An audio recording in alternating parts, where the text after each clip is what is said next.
ونعوذ بالله من شرور أنفسنا ومن سيئات أعمالنا إنه من يهده الله فلا مضل له ومن يضلل فلا هادي له وأشهد أن لا إله إلا الله وحده لا شريك له وأشهد أن محمدا عبده ورسوله أما بعد.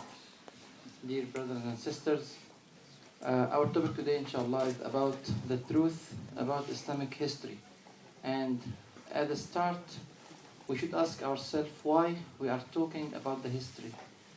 And in fact, studying history is an order of Allah subhanahu wa ta'ala. He said in Quran Kareem, فَقْصُصِ الْقَصَصَ لَعَلَّهُمْ يَتَفَكَّرُونَ. So tell the stories they may think.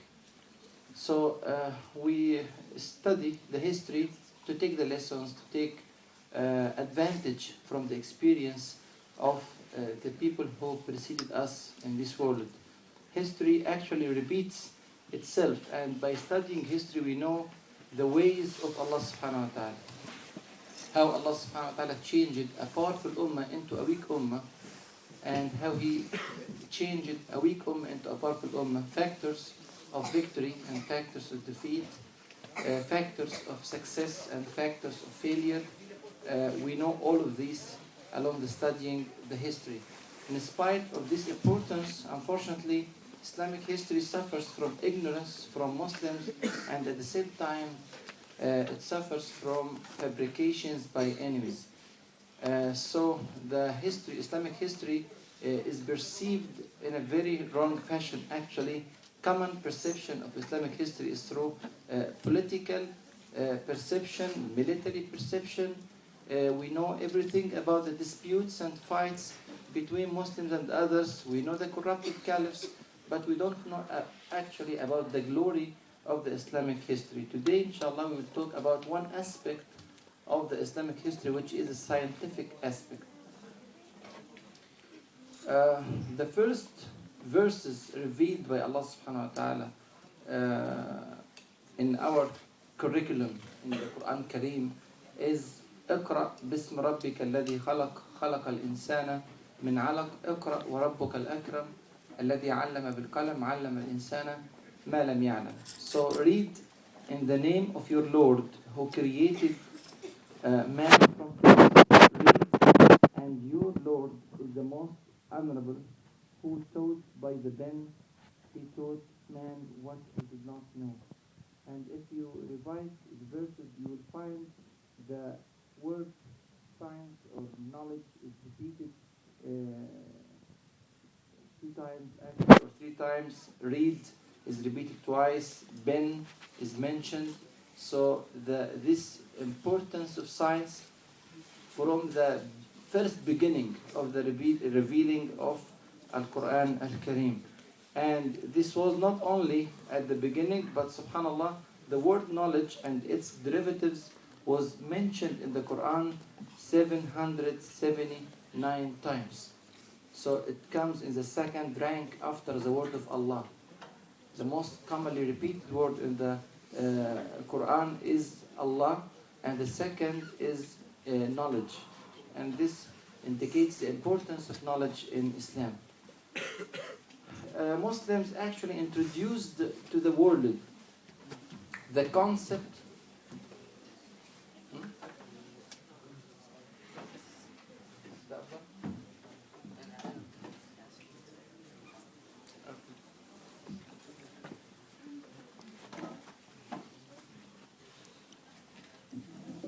the Muslims introduced to the world the concept of public libraries. And this concept was not known before Islam. Actually, the libraries was in the churches, in the some of the palaces, but it's not open for the public. The Muslims introduced this concept, and they started with the Baghdad's library. And it was the most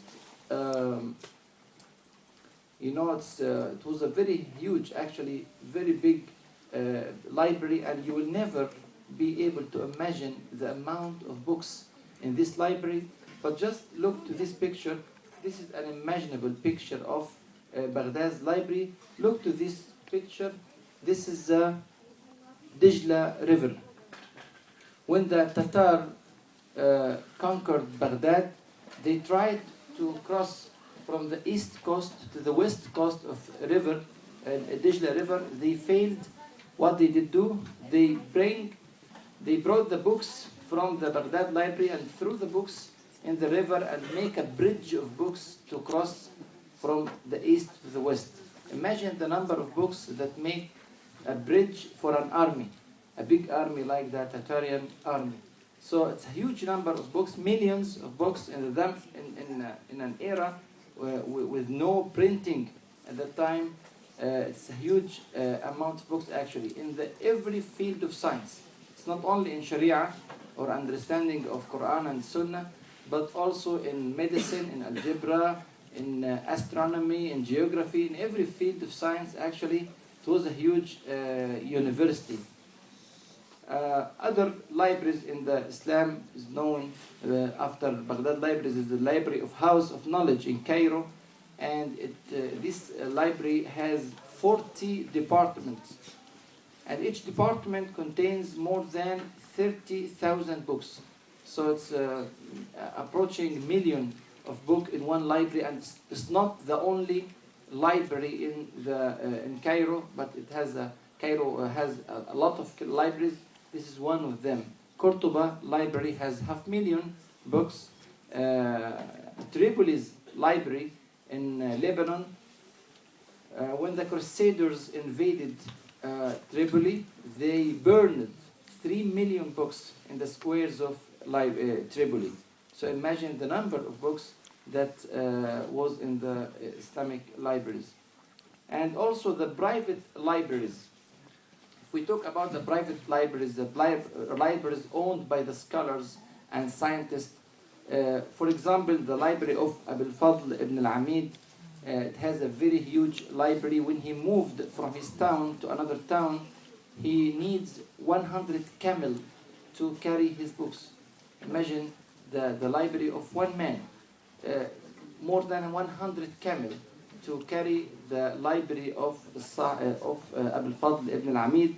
Al-Wahidi needs more than 100 books, big books, to carry his books when he moved from his house to another house. And Sahib ibn Abbad, one of the major scholars of Islam, I'll transfer to you the words of Wood Durant. Wood Durant is a well-known historian, American historian. He said, Sahib ibn Abbad in his era, owns books that exceeded the number of books in whole Europe.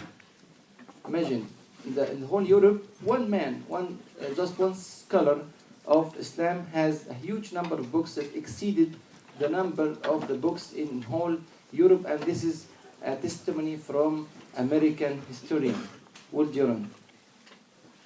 If we talk about the medicine in Islamic civilization, the first hospital in the world was an Islamic hospital. It was built in Damascus, in Syria, and it was specialized in leprosy. And this hospital preceded the first hospital in Europe by 900 years. The first hospital in Europe was built in Paris, in France, and it was after the first hospital, Islamic hospital, by 900 years, 9 centuries. First invention of surgical sutures was also an Islamic invention made by Al-Razi, and he made the Islamic sutures, the surgical sutures, from the cat gut, from the intestine of the cat. And I used this type of sutures. Yeah, it was used maybe for 20 years ago.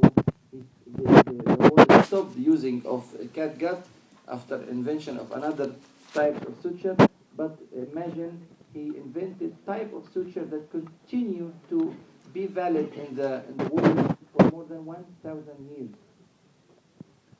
First trial of using a surgical endoscope was also an Islamic trial named to Zahrawi, one of the major scholars of surgery.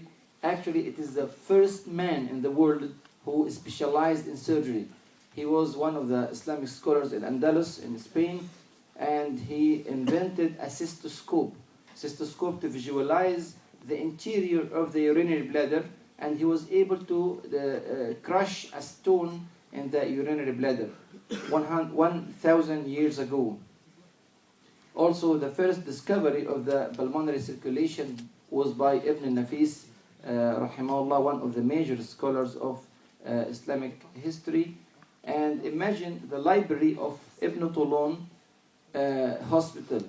It was specialized only in medicine. It contains more than 100,000 books, all of them specialized in medicine and pharmacology and plants and zoology. Everything related to medicine was in this library. Imagine a huge number of books specialized in one field of science. And this is some of the surgical tools introduced by the Muslims, most of them invented by al-Zahrawi. He invented more than 200 surgical tools named by his name. These are some of the tools used by the Muslims, and actually they are present here in Europe, in some of the museums in France, in Belgium, and Britain. Anatomy of the eye by Ibn al-Haytham. Amazing picture, actually. Those who know medicine will discover actually this drawing is a miracle. He was able to describe the detailed anatomy of the eye. Also, it's very delicate. This is the cornea, lens, vitreous, humor, retina, and the optic nerve, and the central control. Actually, it's amazing to be able to describe this detailed, delicate anatomy in this era, more than 900 years ago. And this is Ibn Nafis, who was the first one to discover the pulmonary circulation. And this is the original manuscript of Ibn Nafis to describe the correct circulation of the blood in the lungs. The most important medical references in the world in 7 consecutive centuries was Islamic references. Al-Hawi by Al-Razi, Al-Tafsirif by Al-Zahrawi. Al-Tafsirif is a huge reference. Imagine it contains 30 volumes. It's a huge encyclopedia, actually. Al-Qanun by Ibn Sina and Al-Tazkirah by Al-Kahal. Al-Tazkirah was a reference specialized only in the diseases of the eye, ophthalmology. And Al-Manazir by Ibn al-Haytham, also specialized some pages of Al-Hawi by Al-Razi, and this is or Avicenna. One page of Al-Qanun is a major reference, and this is some translations of Avicenna into different languages. Actually, Europe depends only on the Islamic references for 700 years. No another reference associated with the Islamic references. It's only reference of medicine in Europe for 700 years. Astronomy in Islamic civilization, we developed the astrolabe, a machine that determines the location of many planets and stars. We are able to calculate accurately times of eclipse of sun and moon, and also we have very accurate calculation of the length of the solar year. And look for this. This is the astrolabe. And look for this calculation by Al-Battani.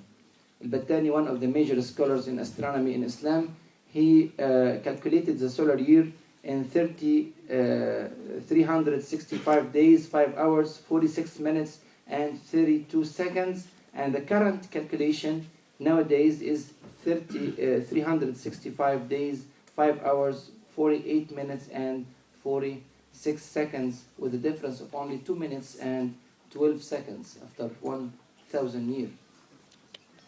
Very accurate calculation, actually. Chemistry in Islamic civilization, we developed the glass.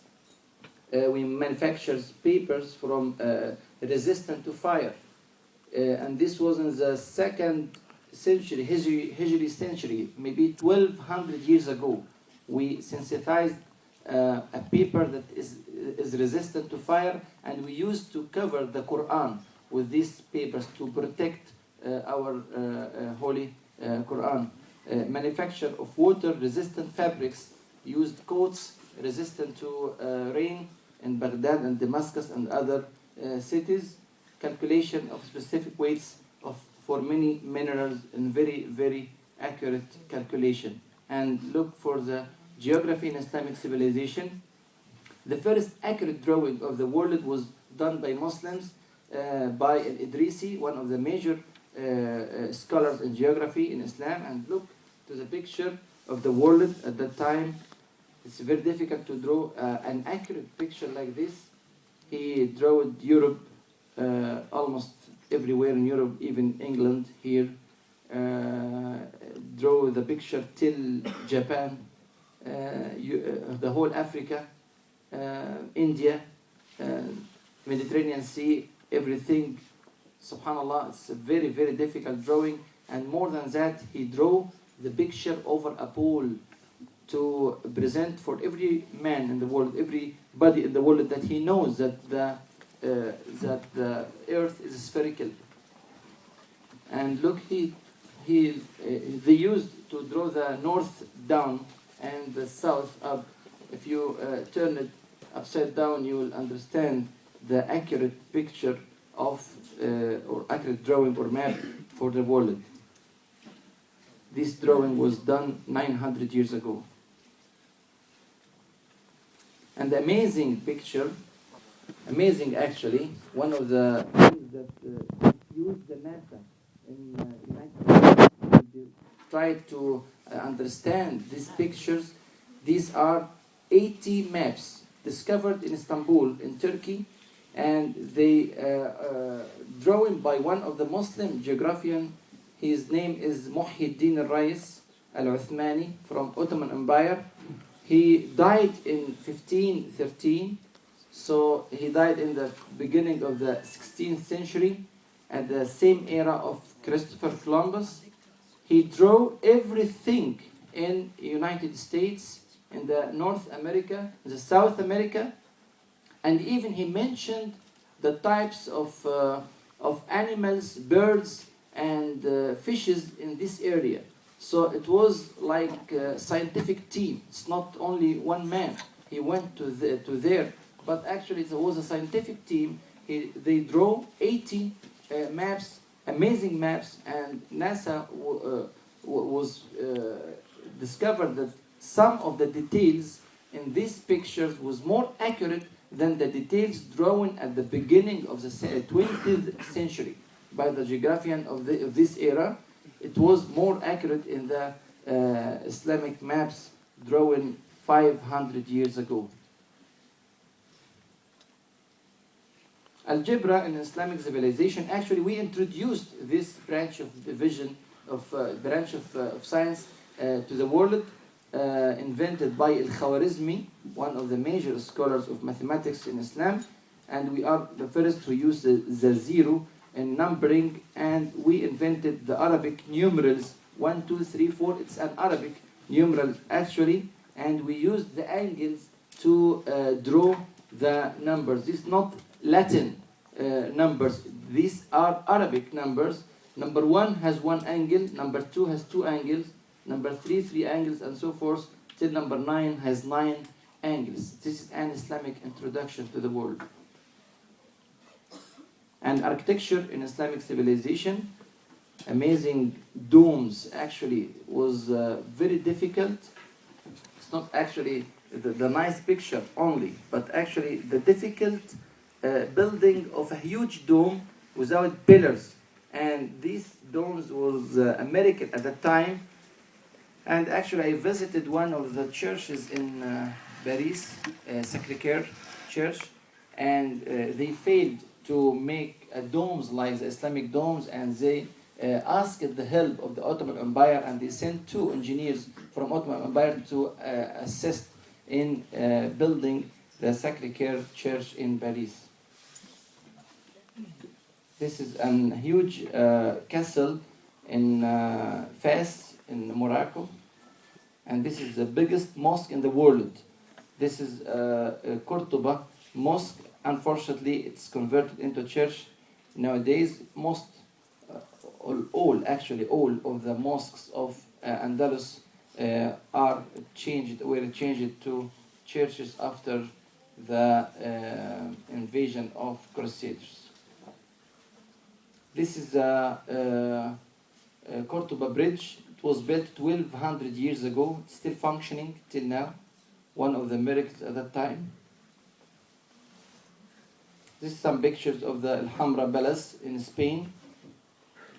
And look to the also cross over the mosque of the palace.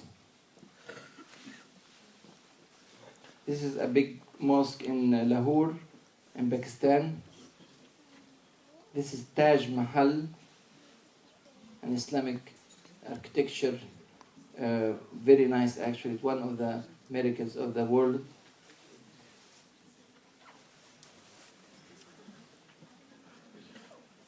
Industry of Islamic civilization was very developed. Industry of paper, industry of sugar, industry of textile, even of ice, and industry of dyes. Look to the dyes. 1200 years ago, this picture. And this is a Suleymaniye Masjid in Istanbul, in Turkey. Colored domes, 1100 years ago. And if we look to the Cordoba in Andalus, at the year of 350 Hijri, maybe at equals 7 or no, it's the 10th century. 28 counties, huge city, 13,000 houses, more than 500,000 residents. It comes in the third rank or second rank in the world after Baghdad. Baghdad was the first city in the world regarding the residents. The harbor 3 million residents. Cordoba was the second, and the third one was also Islamic city, was Seville, Ashbilia in Spain, in Andalus. Paved streets, lighted streets, specialized markets, and 50 hospitals in one city. Before Europe knows a hospital by maybe 700 years.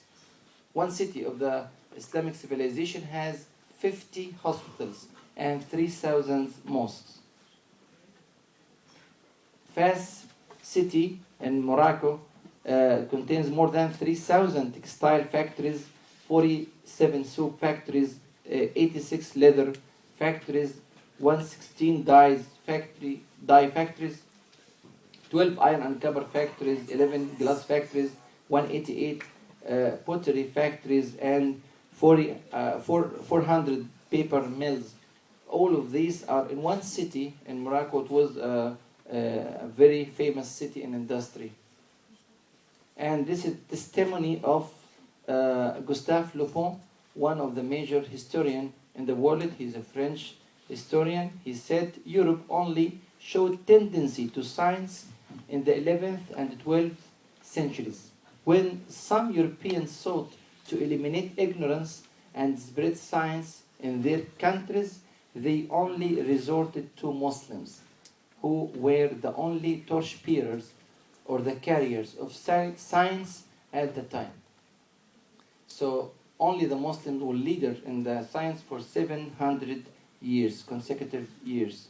And this is a testimony of Robert Brevoort, one of the major historians in America, in New York University. He said, for although there is not a single aspect of European growth in which the decisive influence of Islamic culture is not traceable. In summary, Islamic civilization is a civilization that combines religious and scientific knowledge, civilization that combines material and spirit, and civilization that combines building factories and building humans, and finally it's a civilization that combines the happiness in this world and the hereafter Our mission is to understand Islam and to know the factors that raised the Ummah and raised our nation and made us for 700 years or more number one in the world, to practice Islam, to read our history and to transfer this information to the others, to teach the others about our Islamic civilization.